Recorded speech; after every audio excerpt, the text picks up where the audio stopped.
chased by the deep state, fighting for independence, thinking about revolution, looking for alternative solutions. The enemies of the deep state will tell you what others even don't dare to think. Manuel Ochsenreiter and Mateusz Piskorski. Hello, hello, hello. This is the next edition of our podcast, DieGutenMenschen, Public Enemies of the Deep State. My name is Manuel Ochsenreiter, and I moved recently from a smaller bunker into a bigger Corona bunker.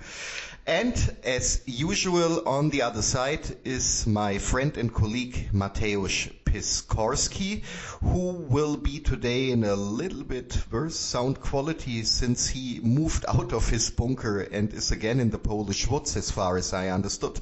And hiding in some mountainous woods in the south of Poland. So hello to everyone. With your Corona militia, I think.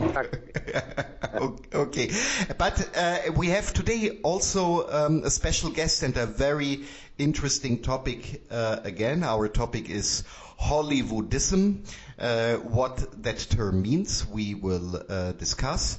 And we will also speak about movies and movie culture in the Islamic Republic of Iran. Our special guest today is Nader Talebzadeh from Iran. And Mateusz, maybe you can also say some words about our guest today.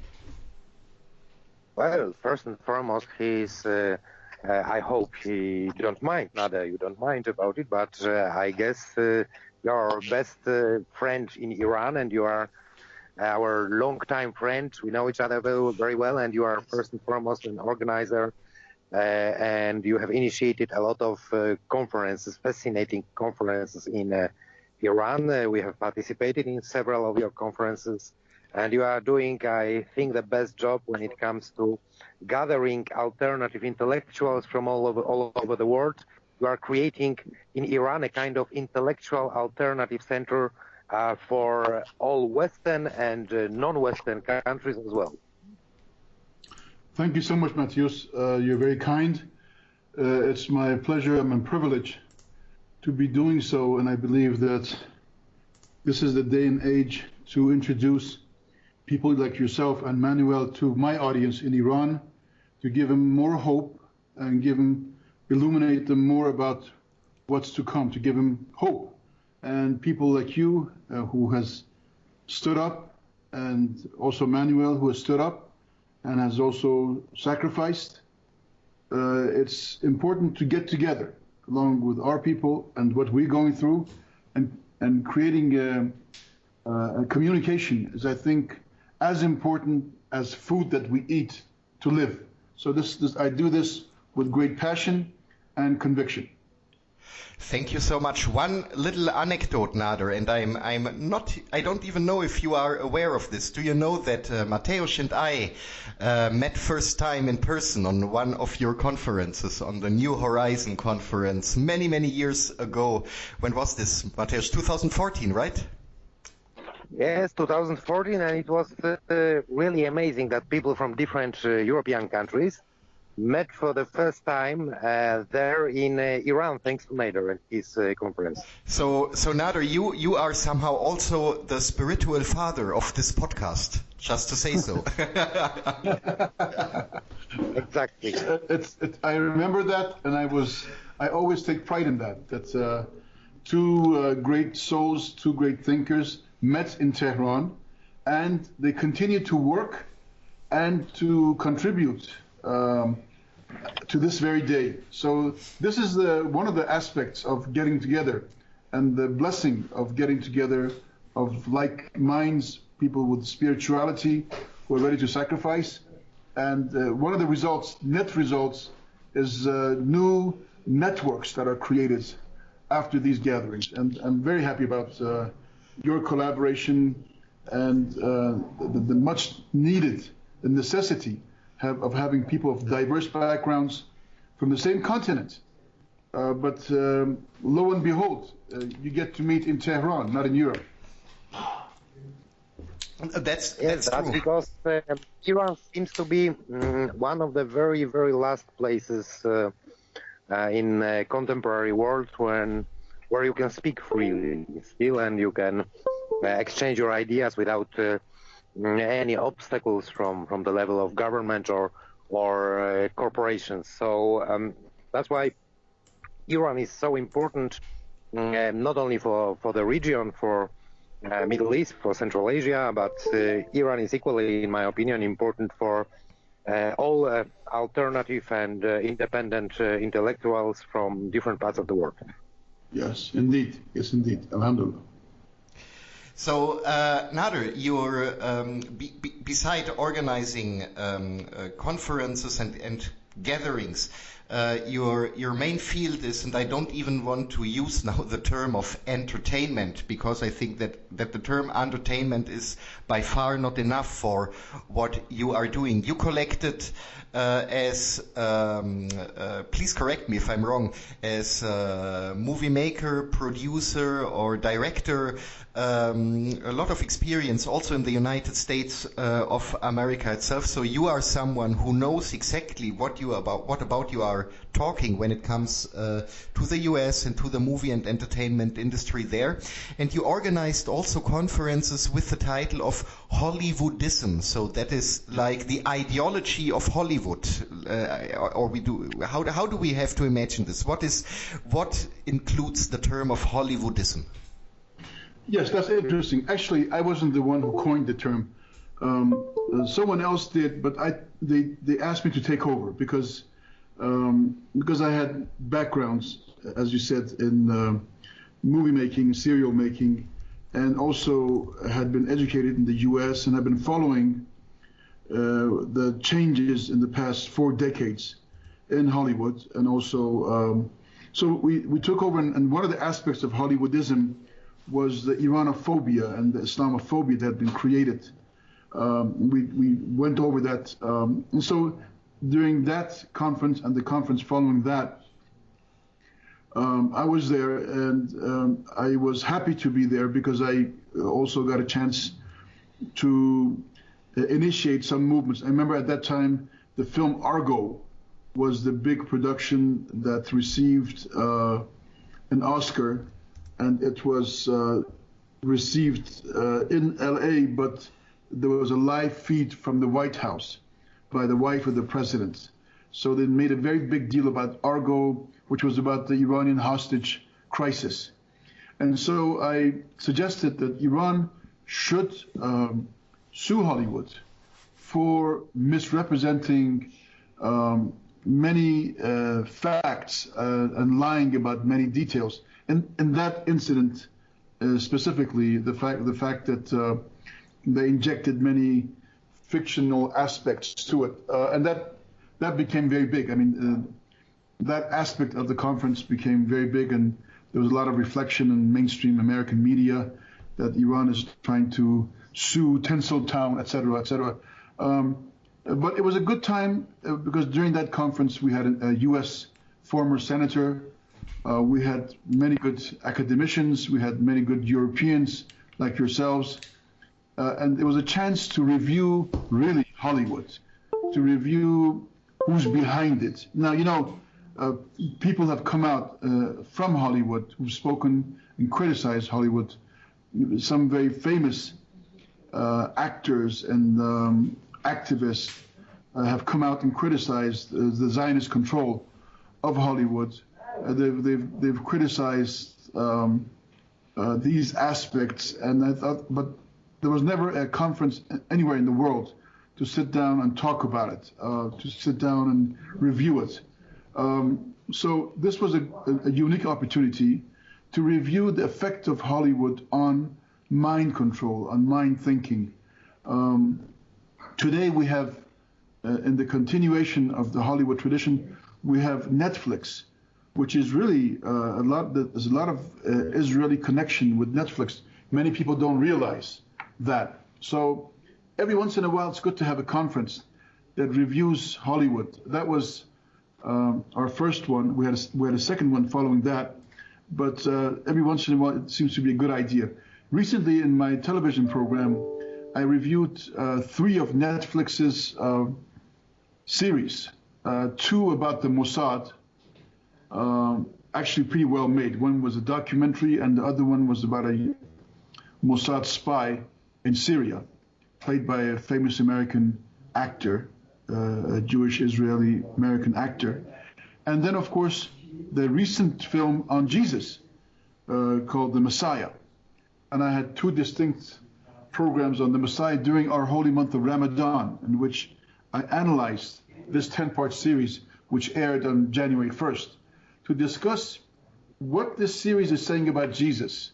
It imagines that Jesus will reappear. He calls himself Messiah, Al-Masih. He speaks fluent Arabic and fluent Hebrew, and he does miracles. And no one really knows, is he the Christ or is he the Antichrist? Because he also does some things that do not match up. So I reviewed this for the Iranian audience in the same tradition that I had that conference at that time, to always be aware. Just recently, I was told that there's another series by Netflix about who is Malcolm X. Now I'm sure I'm going to look into that. This is also made by Netflix. Why would Netflix be interested in Malcolm X at this time, when there are riots in the U.S. about this black person? Of course, they've made it before, but I'm sure they've strategized these ideas. They're talking about Malcolm X. Of course, you have to see the product, but the Israeli tint in all of these products is very evident. And definitely there's a plan there to create some sort of a dissension between African Americans, probably blaming the assassination of Malcolm X on the Nation of Islam.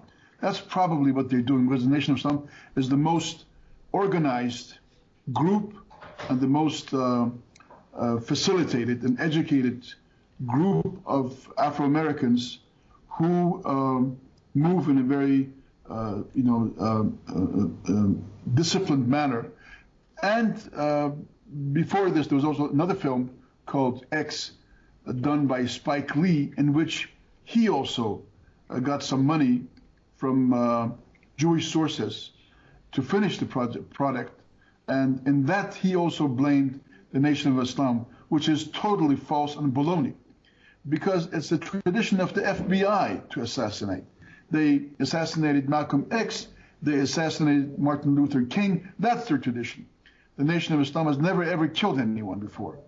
And even their men today walk around unarmed. But it's so easy to create dissension through a movie. And that's what Hollywood does.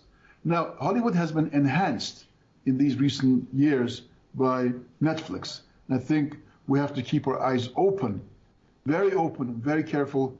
We have to be very, very vigilant about the role of Netflix and try to see the role of Israeli intelligence in Netflix. Most people are completely unaware of this reality. Also, I have to give them credit.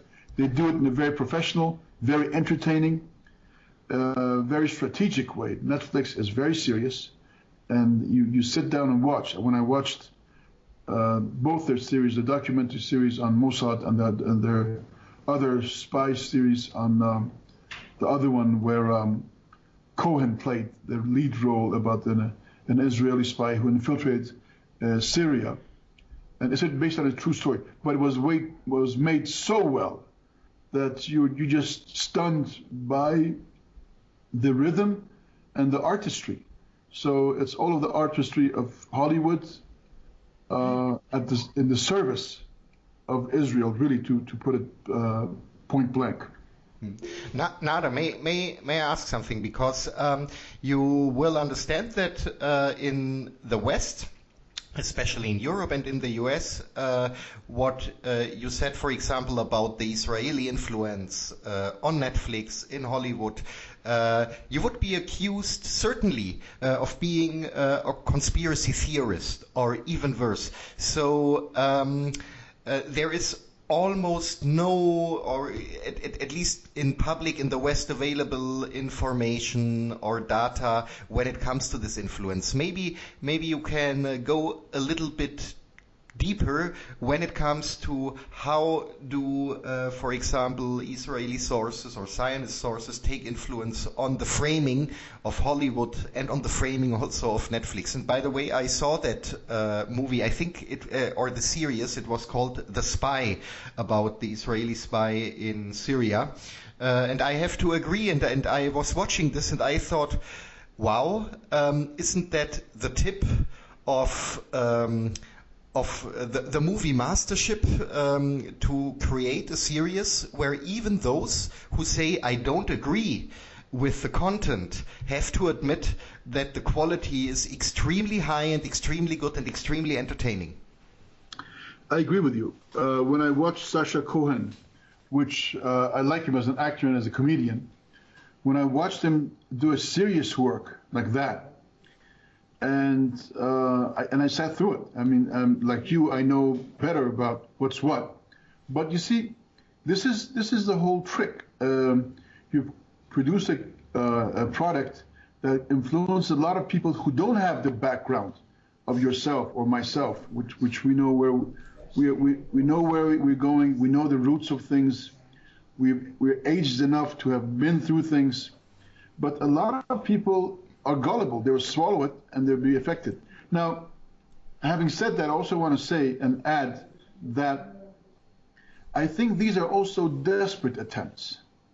After failures in their confrontation with Hezbollah in Lebanon and the disparity of the situation, they need a lot of propaganda to boost up the image, to boost the spirit, and to do as much as they can.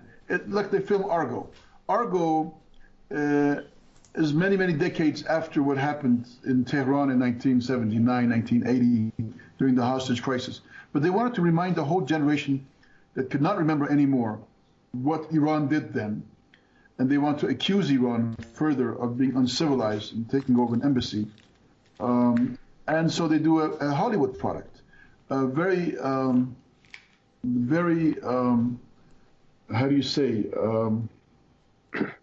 impartial towards what happened from that same embassy that the Iranians invaded and took the Americans as hostage 25 years ago.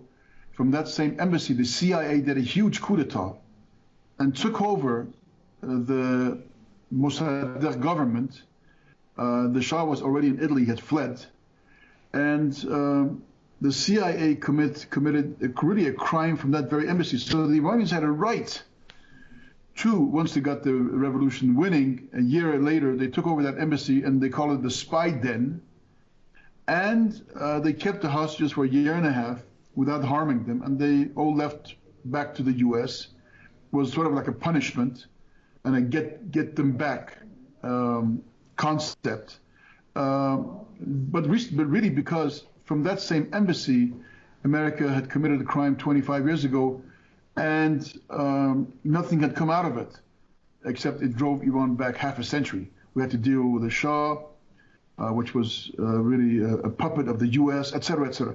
Now here, again, it's the role of Hollywood. They bring in, they make a thriller, they make it really juicy, they make it very attractive, high-speed thriller about an event. And of course, in the beginning, you see it says based on a true story, and the first 4 minutes of the movie is documentary images of what the Islamic Revolution was, what Iran did, the Shah was ousted, etc., until you come to the time when you enter the sequence inside the American embassy and the general takeover. Actually, I was in Iran at that time. I did a documentary about that whole incident, and I interviewed a lot of ABC, CBS, NBC senior correspondents, and I interviewed the students in the Path of Imam in the embassy, so I know that era. So when I was watching Argo, I could see where it was being false and where it was being exaggerated. But this is exactly the role of Hollywood. They can be very, very effective. They can influence. They can betray the truth very easily. And that's why it was good that Iran held that sort of a conference to focus on how they can derail thought, mass manipulation of American and international thought about what Iran really is. I mean, they're trying to convince everyone that these people are terrorists. Look at their mannerism. Look, they take over an embassy, and this is the root of them, and et cetera, et cetera. One more question to you as an expert when it comes to U.S. movie industry. Of course, you have mentioned several examples of manipulation when it comes to historical facts and so on. About using of the cinema, the movie industry for political reasons. But the question is, if in Hollywood, in the United States, you see any film directors or companies or artistic circles which still manage to be, let's say, more or less unbiased, and that still are trying to do and to approach movie and film industry as an art and not as a political tool. Would you tell us if you appreciate any of the contemporary U.S. filmmakers? Yes, I unfortunately I don't remember the name of that filmmaker who came to Iran. I can tell it to you after this interview. I can just search it out because I did an interview about him for my Farsi program and one for the Press TV program I did. He was an American director, writer, who did an independent film outside of Hollywood, and it was very effective. It was about the state of the U.S. today with U.S. troops inside Afghanistan and Iraq, and what's happening back home, the effect it has on these veterans' homes and the disparity that it has caused. That one director, I forget his name now, but he was very successful. Of course, these are not commercial successes, but they're shown at universities. Of course, they're not distributed well because they're outside, they're outside the frame, and they're not Hollywood. But you have independent filmmakers doing drama. We have another example of one of the American, he was not a director, but he helped make a film about 9/11. And he was also a guest of ours in New Horizon Conference. He was also an independent producer who tried to show the reality of what was 9/11, what was behind 9/11, what led to 9/11. Of course, they would call these people conspiracy-minded conspiracy theories, but that is not the case. He was a Boeing engineer who criticized 9/11, and because he was an engineer, he knew that this could not have happened the way that the story was folded out. And so he was laid aside, although he was a superior engineer in Boeing. So you have independent filmmakers in America, but that is not really the mainstream. The mainstream are the ones in Hollywood. All others have a very difficult time. In both these incidents, they had a hard time raising money. The one that I'm talking about, 9/11, he had to sell his house. He was a real estate also man, but he sold his house to be able to fund the film. And the other one also, he had a hard time raising the money to do it. So you suffer trying to be independent, but both films have lasted. I'll try to send you the information about both works, their authors, and the fact that this does happen. Many people do go all the way to reveal the truth outside the Hollywood framework, and they're like, you can really appreciate them. People like ourselves in Iran do invite these people. We hear about them, and we sort of we hail them. We bring them here. They get to come to the film festival, and then people like myself invite them to our program. They introduce them to Iranian people. They get to be on the mainstream Iranian media. We show clips of their films. We discuss the point that they're trying to make. So Iran still is a place to hail independent filmmakers, but they're not that many. I mean, this is not mainstream. I wish people like Mel Gibson would make more daring films, but he has already had a very hard time to say all the things he wants to say. But I'm optimistic that this will change. This takeover of Hollywood will change in the future, and you're going to have dissident voices, and I hope voices that will illuminate the American people about what has really been going on for the past decades. Well, I think that next time we should discuss with you the newest movies and those movies which might be interesting and have been made in Iran, because they are quite, well, let's say unknown in Europe. And also we would propose, I think it would be a good idea, and Manuel would agree with me, that we would be really eager to organize another discussion with you about the alternatives. I mean, what is the way to create an alternative movie industry, perhaps not industry, but let's say a new approach to movies as an art which would be understood not only in one cultural circle, but in different cultural circles. So if you agree, we would really be eager to discuss all those topics in one of our next podcasts. Anyway, I think that the topic itself is so interesting, and we have made some criticism. I mean, you have perfectly pointed out the most important points of the U.S. film industry, contemporary U.S. Film industry, but we also have to think about the alternatives of this. Exactly. I agree with you that we have to think about how to move on and to make films that are not Hollywood. They're made in Iran, and therefore an international audience, or collaborations that would be illuminating for an international audience, like the subjects that you and Manuel know very well about what's really going on in the world, and how to get dramatic stories. I once was talking to Mr. Oliver Stone, who had visited Iran, and asked him, don't you want to make a film about the 1953 coup d'etat of the CIA in Iran? He says, no way.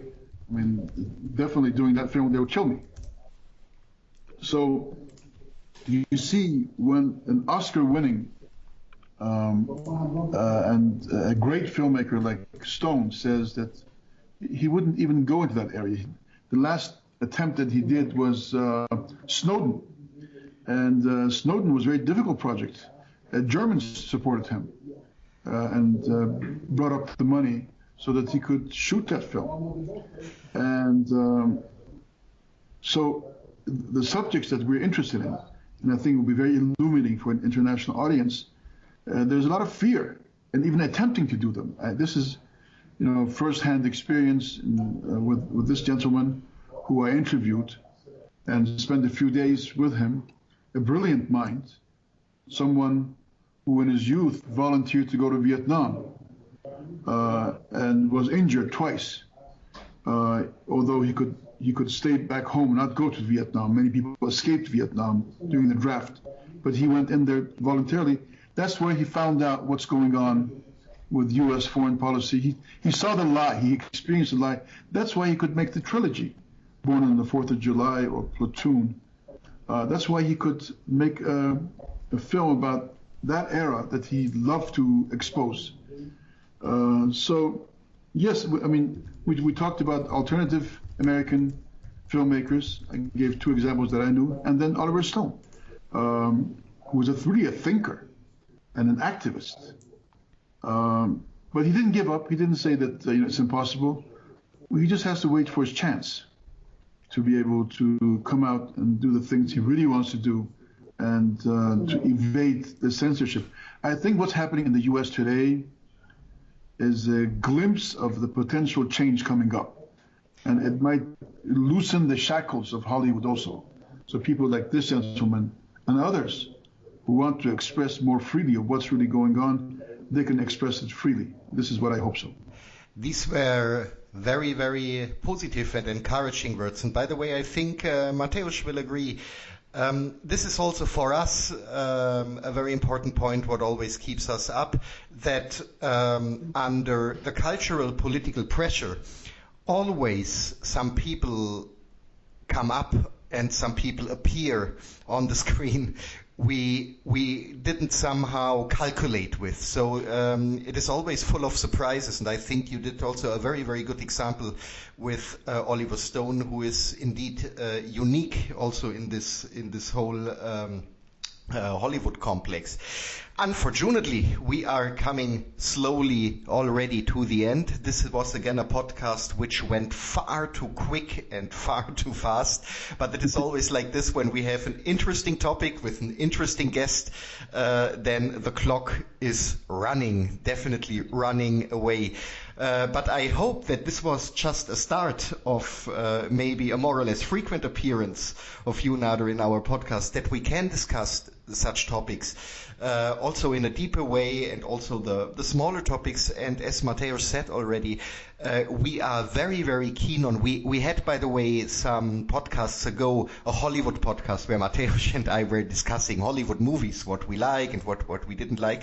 And we both had to say during, when we were discussing, that we know far not enough about the movie industries outside the Western world. So we know there is a very promising young movie industry in Iran, also in Central Asia, in former Soviet republics, also in Eastern Europe, by the way, but they are for now not on the radar, of course, of also of a Western audience. But the quality is indeed doesn't have to hide if you compare it with the quality what Hollywood delivers. So, Nader, we would be very, very glad if we could speak in future about such topics with you. I think I speak there also for Mateusz. We can come now, unfortunately, to the end of the podcast. I think Mateusz, you have to go back to the woods, or what are your plans right now? Yes, exactly. To join a partisan division. Yes, I think so.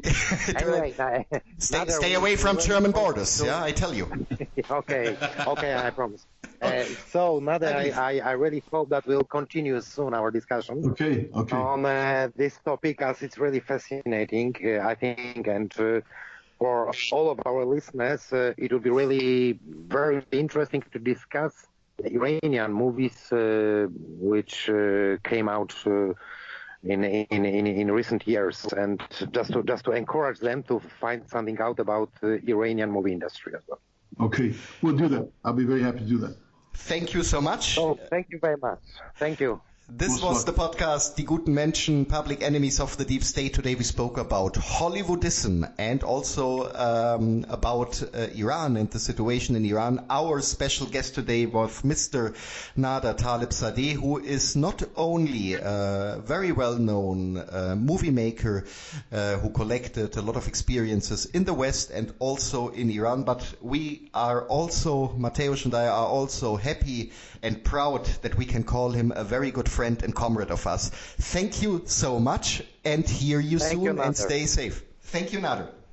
This program was presented to you by Manuel Ochsenreiter and Mateusz Piskorski, the hottest dissident who won't violate any time the global rules against racism, extremism, or any other bad isms.